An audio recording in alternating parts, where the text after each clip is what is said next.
Machiegni ochopo koro chenro mabende wasebedo ka warito odhiambo mangima ahinya inyisa ni nitiere riwruok ma jogo eko mabende nitiere kod ng'ol mar winjo mabende rito odiochiengni kabisa kaluwore kod twak ma wadwaro bedo godo kaluwore ni dweni mar 9 en dweno ero mabende idhialo jogo mantiere kod ng'ol mar winjo to odiochieng ma kawuono en odiochieng ero mabende wamiyo peka weche mag timo lokruok kata tudruok kitiyo kod ranyisi mano miluongo ni sign language.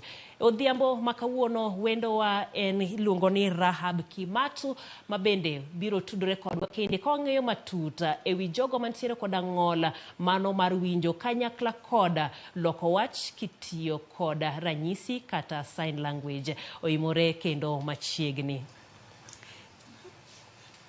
Ing'eni ka bende wang'iyo dweni mar 9 iwacho ni en dweno mabende omi pek ni jogo mantiere kod ng'ol mar winjo. Ang'o momiyo mano ni kamano? Erokamano ahinya Jael. Dweni mar 9 piny mangima yango odiochiengni nikech en odiochieng mar jok ma ok nyal winjo kendo jok ma tiyo kod sign language. Gitiyo kod lwetgi mano ranyisi kaka ginyalo loso kendo kaka ginyalo tudre gi jomoko moko. Ang'o miyo noyier mana dweni mar 9 to ang'o gene mabende itimo mondo odhialgi? Erokamano. Koro wan kod UN Convention ma focus on disability. Gine mane gichako gini to ne gikawo September mondo gi yang odiochiengni kaka odiochieng mar sign language mondo jite ong'e ni mae dhok mantiere kendo mae odiochieng ma wanyiso jite sign language nitie to kendo wantiere to invite jomoko te bendo odonji kendo ya. Sigana mabende koka owarumo mana gisane waneno kanyiro ka ichiwo pek mopogore mabende jogo mantiere koda ng'ikruok kata ng'ol mar winjo kale mabende moko kuomgi wacho ni nitiere jonyuol mapando nyithindo, nitiere jogo eko mabende kata thuolo sirkal ok migi thuolo makare. Gin pek mage kopogore kod mago mabende ukale? Erokamano kendo imbaka ma waneno no aparo mana e skul kama nadhie to ber ahinya ka wanyalo advocate wakedo ni ratiro mag jok man gi sana nyiri kod mon kech kwa ng'iyo chien waneno ni nyithindo mang'eny oket gi thenge, oket gi kando. Government sana ok shughulika mondo olos kaka ginyalo dhi mbele kod school. Gichako moleo sign language bende ji mang'eny ok ong'eyo sign language. Magi moma tek ahinya ma anyalo wacho ni government bende osetemo sani ofise mang'eny nitiere kod jok ma loko weche. Schools bende nitiere gi jopuonje ma puonjo nyithindo ma ok nyal winjo to challenges to ng'eny ahinya but koro maduong' ahinya en communication kaka wanyalo tudre nikech ka onge sign language to onge access dakwa los nikech nitiere barrier mang'eny nikech onge kaka ng'ato nyalo loso kod ng'at moro machiegni. Mani ng'eni en adier kabisa nikech sani koro e skul ipuonjo ka nitiere gi nyathini mok winje kata nitiere gi ng'ol makamano tipuonje e skul kaka onyalo tudre gi jowetene to koduogo ot tudruok bedo matek nikech nyithigi okia sign language, min gi kata jonyuolgi bende kia sign language. Koro koduogo dala to neno pek makamendie. Ere kaka weche gi nyal konyo? Erokamano. Wan kaka deaf community wan kod Kenyan Sign Language Bill mo advocate mondo bunge parliament obed approved. Konyalo approve gini then all these challenges wanyalo tieko te. Nikech sign language bo bedo mandatory in schools tinyalo puonj nyithindogi, inyalo puonj jonyuolgi mondo ging'e seche ma gidongo kata ka gidhi school giloso sign language school kendo ka gidok ot kendo gin gi language ma ginyalo tiyogo i ot kod nyithindo nyalo konyogi ahinya sana kendo ka gitugo kod osiepegi nyaka manyiso ni jonyuol go bende imiyo tegruok gibende puonjo gi wach ma sign language. Yes, kamano.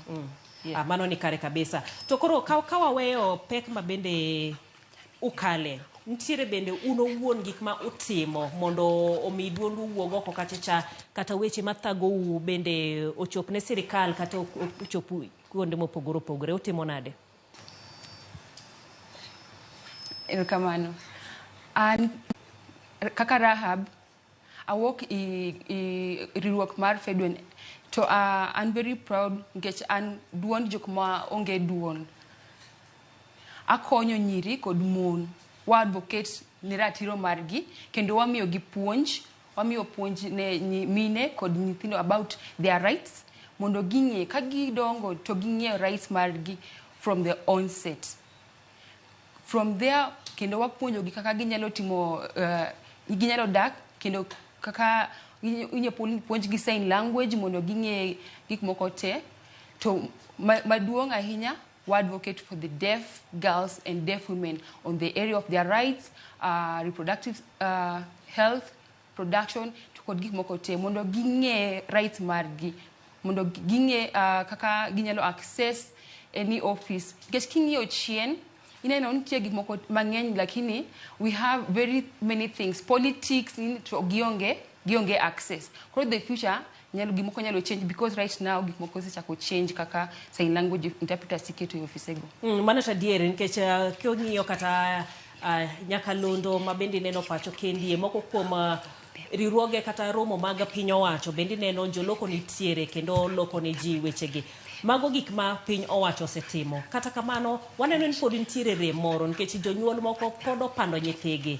Kata wach ma sign language bende ing'iye ni en gino ma otek kata wene mana jomoko matin. Ere kaka koro inyanyuake mondo ji te orwake? Erokamano. Ahinya kwaloso kuom sign language, Constitution mar 2010 wacho sign language en official third language mar Kenya. To mae the first push manoketie kanyo to nobedo developed, wanyalo wacho ni gini obeda official language nyaka school mondo opuonj ji te mondo chak ng'eyo sign language from childhood, mondo ka gi socialize jomoko ginyalo tudre jomoko iyo maber ka gitiyo gi ranyisi ma en sign language e Kenya kae. Mano koro en dhok mar adek, mak mana ni okete e chik to kete time makoro bedo matek. Piny owacho osetimo mare mar kete chik. Ere kaka winjo bed ni koro odhire mondo obed ni an kanyakla kod joma moko mantiere kende bende koro puonjore wach mar sign language?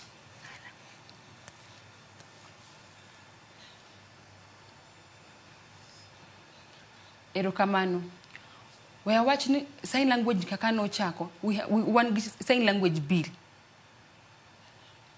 To parliament, wasetieko first and second reading. To kakoro gini inyalo kale. Onyalo konyowa ahinya mondo jok moko te obed involved i gini. Gite. Nikech wan go skunde, wan colleges mang'eny ma offer training ni. Konyalo bet gimoro ma wanyalo puonjo jomoko te mondo wakonyre wate one on one, wanya meet to waloso maber kwa wani school, wanyalo loso inyalo choose school kidwaro somo sign language kata idwa timo another language, but it's very good kama wanyalo kete i team ket government osekete kae to devolution bende konyo wan kech koro through that wanyalo access different services. Nikech gini osekete i team to en official third language ber mondo wachaki kiwan mondo wadhi mbele kama mondo gini wabed community achiel. Sama en dhok mar adek ma bende okete kendo okete e tim, ng'ato bende biro penjore ni to apuonjora mana sign language ka antiere koda ng'ol mar winjo koso ng'ata nyalo puonjore to some bende yot maromo nade kaso otek? Koro sign language ok tek. Ka nyaki beda kod hero mar dwaro ng'eyo sign language. To ken nyathi bende ber ahinya nikech kanyo e gin inyalo ng'eyo piyo. To sign language en gimo mineno. Ok en gimo ma tek sana. En gimo en visual. Mane ber ma sign language ten very interesting. Aneno ka sawa bende rumo mondo wapuonjre wang'e achiel ariyo adek ma ok iwacho ni ja Afrika kata jaluo obo puonjore moso ji oyawre. Inyalo nyisona kuom ranyisi kaka ng'ato wacho no oyawre. Oyawre. Aha. Aya sama koro wase ng'eyo oyawre koro machielo ma bende wanyalo ng'eyo nikech sani en gotieno ji dhi nindo.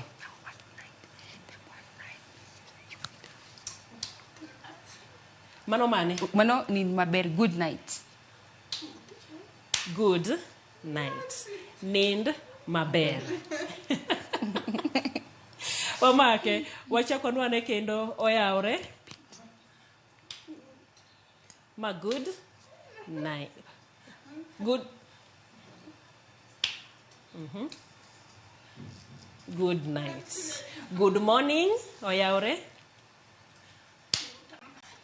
Good morning. Koro kichio gokinyi janeno marwa en kama kimosoge kaito gotieno ka kore dhi nindo titieke kamano. Ero kamano inya maduong' mano kanyiro Rahab Kimatu kanyakla koda jaloko marwa e odhiambo ma kawuono ni mano kanyiro Elizabeth Otieno mabendo konyowa mar loko wach kendo ageno ni yudo achiel ariyo adek moko kendo koro inyalo yudo kar tiegruok mantiere machiegni kodi mondo ibende iyud kaka ipuonjori weche mag sign language. Ana se yudo mek ariyo adek moko achako make maber. Ero kamano inya mar bedo kodwa e chenro ni mar Mine Wacho.